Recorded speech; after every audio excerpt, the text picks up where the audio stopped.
اتنی رات کے اندر آپ اللہ اس کے رسول اور رسول کے محبوبوں کا ذکر سننے بیٹھے ہو اللہ والے کا کہ ہاں ابھی شب برات وہ معراج شریف بھی گزری، انہی کا کرم کہ محفلیں سجا دی گئی ہے نا۔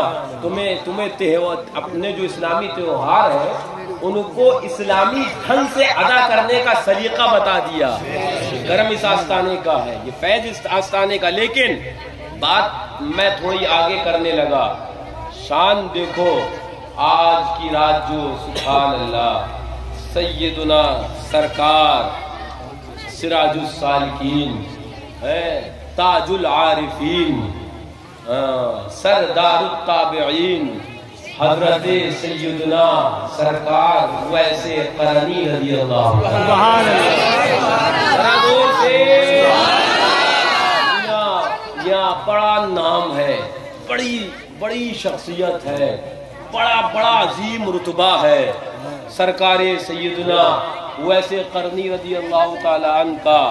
ہاں میں ابھی حدیث پاک پڑھ رہا تھا تو میں نے جو مسلم شریف اٹھا کے دیکھی تو امام مسلم نے ایک مکمل باب ہی حضرت ویسے قرنی کے مناقب پہ باندھا ہے۔ بے شک امام مسلم نے ایک باب باندھا حضرت ویسے قرنی رضی اللہ تعالیٰ عنہ کے مناقب کے اوپر، ایک پورا باب باندھا حضرت امام مسلم نے۔ دیگر محدثین میں نے دیکھی ابھی کتابیں میں پڑھ رہا تھا، ایک حدیث تمہیں سنا بھی دیتا ہوں۔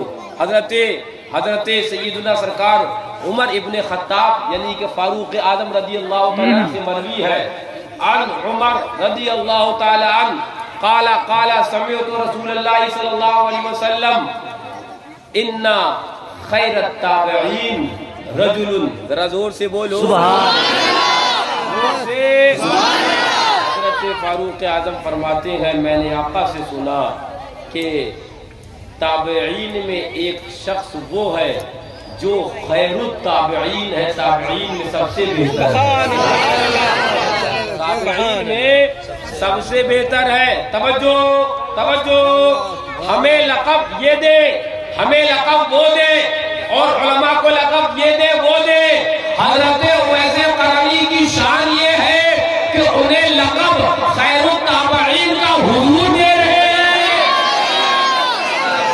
وہ خیر التابعین فرما رہے۔ تو اب اس ذات کی عظمت شان کیا ہی ہوگی، میں آپ کو آج بتاتا ہوں۔ بیٹھو حضرت ویسے قرنی میاں، ایسے پیاروں کا ذکر سنو تو زندگی پیاری ہو جاتی ہے، ایسے نیکوں کا ذکر کرو تو زندگیوں کے اندر نیکیاں امڑ کر آ جاتی ہیں اور ہمیں بھی نیک بنا کر نکل جاتی ہیں۔ ایسے نیکوں کا ذکر کرو۔ ہاں حضرت سیدنا سرکار ویسے قرنی رضی اللہ تعالیٰ عنہ، میں وہ حدیث پاک بھی سناؤں گا، لیکن اس سے پہلے یہ بھی امام مسلم نے حدیث بیان کری ہے، لیکن اس سے پہلے بتاتا ہوں آپ کو برس کا مرض لاحق ہوا، سفید داغ جسے ہوتے ہیں۔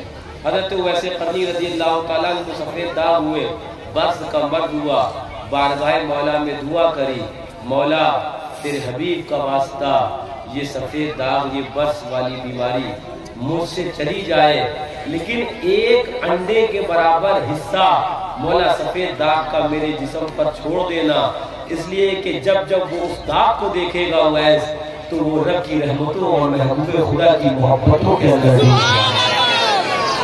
سے یاد بھی تو آ جانا چاہیے کہ یہ عطا کس کی ہے، یہ در مصطفیٰ سے ہی تو ملا۔ تو اب سنو، یہ سن لیا تم نے تو دعا فرمائی، رب کی مشیت سارے جسم سے وہ سفید داغ جاتے رہے۔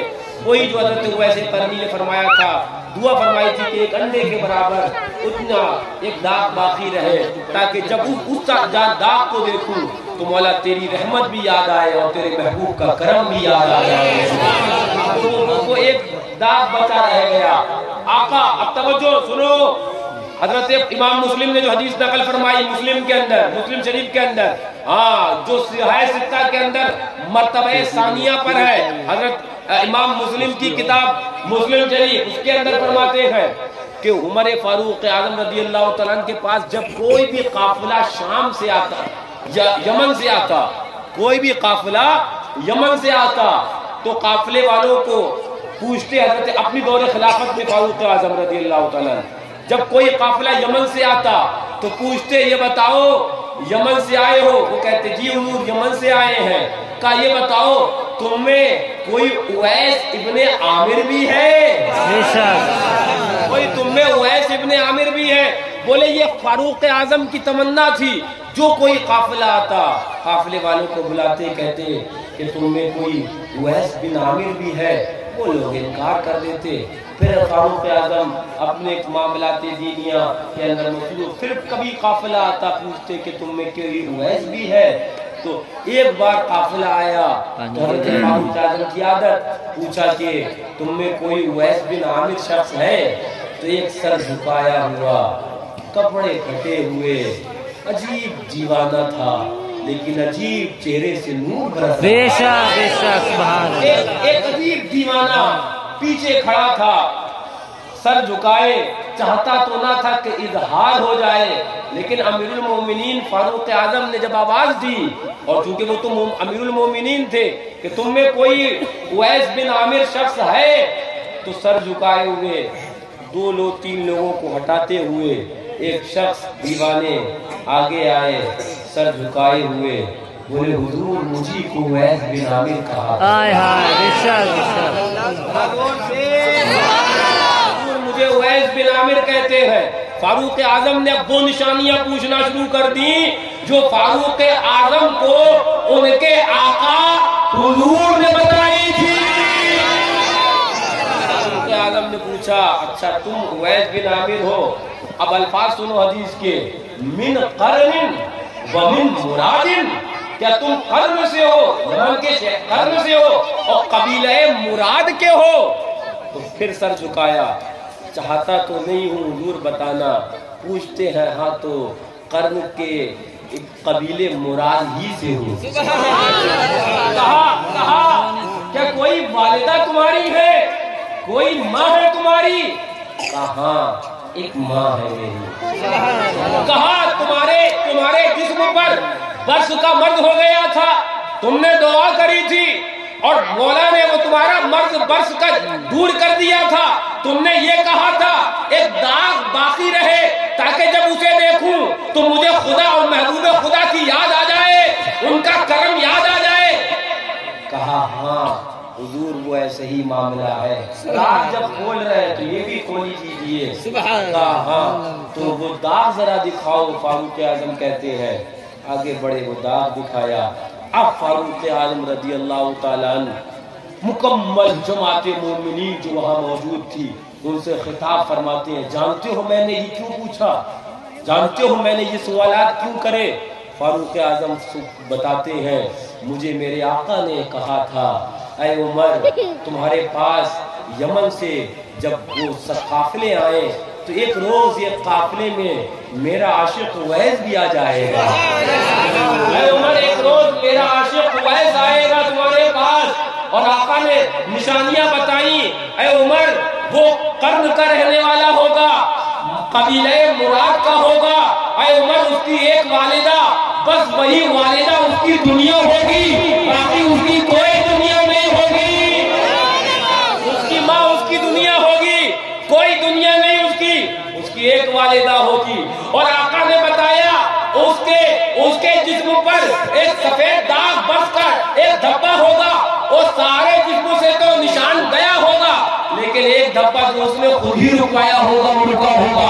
اے عمر وہ ہے کہ اگر رب کی قسم کسی چیز پر کھا لے تو رب اس کی بات مکمل کر کے رکھتا ہے۔ اگر وہ کہہ دے ایسا ہے تو رب اس کی بات کو رد نہیں فرماتا۔ اے عمر اگر وہ اللہ کی قسم کسی بات پہ کھا لے رب پوری کرتا ہے۔ اب سنو اے عمر اگر وہ تمہیں مل جائے تو اگر تم چاہنا تو میرے اویس سے اپنی مغفرت کی دعا کروا لو۔ ذرا زور سے۔ آقا فرماتے ہیں عمر اگر مل جائے کبھی تمہیں قسمت سے تو میرے اویس سے اپنی مغفرت کی دعا کروا لینا۔ میں نے جب یہ حدیث پاک پڑھی اور یہ فاروق اعظم کا قول پڑھا تو میں پھر سوچنے لگا، اور میں آپ کو بتاؤں میں کیا سوچنے لگا، فاروق اعظم رضی اللہ تعالیٰ کون ہے؟ یہ وہ ہیں جن کو خود آقا دنیا ہی میں جنت کی بشارت دے بے شک حدیث پاک میں آیا عمر فی الجنہ، ہے نا، عمر جنتی ہیں، دنیا ہی میں جنت کی بشارت آقا دے گئے دنیا ہی میں۔ پھر بھی آقا کہتے ہیں عمر اگر ہو سکے تو میرے اویس سے تم مغفرت کی دعا کروا دو۔ وہ شان ویسے کرنے کی، لیکن دو عقیدے میں یہاں دینے لگا۔ پہلا عقیدہ تو یہ کہ فاروق آقا کے ظاہری حیات کے بعد حضرت صدیق اکبر رضی اللہ تعالیٰ عنہ کا زمانہ آیا، اور ان کے بعد حضرت فاروق اعظم کا زمانہ آیا۔ آقا نے بہت پہلے بتایا تھا اے عمر تمہارے زمانے میں وہ جو یمن سے قافلہ آئے گا اس میں میرا اویس ہوگا، یہ نشانیاں ہوں گی۔ میں نے کہا وہابی مرا کرے چلا کرے، ارے فاروق اعظم بتا رہے ہیں میرے آقا کا علم غیب کیا ہے۔ بے شک سبحان اللہ۔ اور علم غیب کسے کہتے ہیں؟ لیکن نادان تو سمجھے ہی نہیں۔ ہاں وہ نہیں سمجھا، وہ نہیں سمجھے، سمجھ میں آئے گا جس کے دل کالے اور سیاہ ہو چکے ان وہابیوں کے کیے۔ علم غیب آقا کب بتا رہے ہیں؟ عمر آئے گا وہ۔ توجہ، میں اس واقعے کی جانب لوٹنے لگا۔ ہاں فاروق اعظم رضی اللہ تعالیٰ عنہ کا بیان فرماتے ہیں کہ اویس ہمارے لیے کیا سما رہا ہوگا وقت کا، ہے نا، لاکھوں مربع میل کا حاکم، جس کے نام سے آقا فرمائے عمر جس راستے سے چلا جائے شیطان وہ راستہ چھوڑ دیا کرتا ہے۔ وہ شان فاروق اعظم رضی اللہ تعالیٰ عنہ کی، وہ جو عشرہ مبشرہ میں سے ہیں۔ اللہ اکبر۔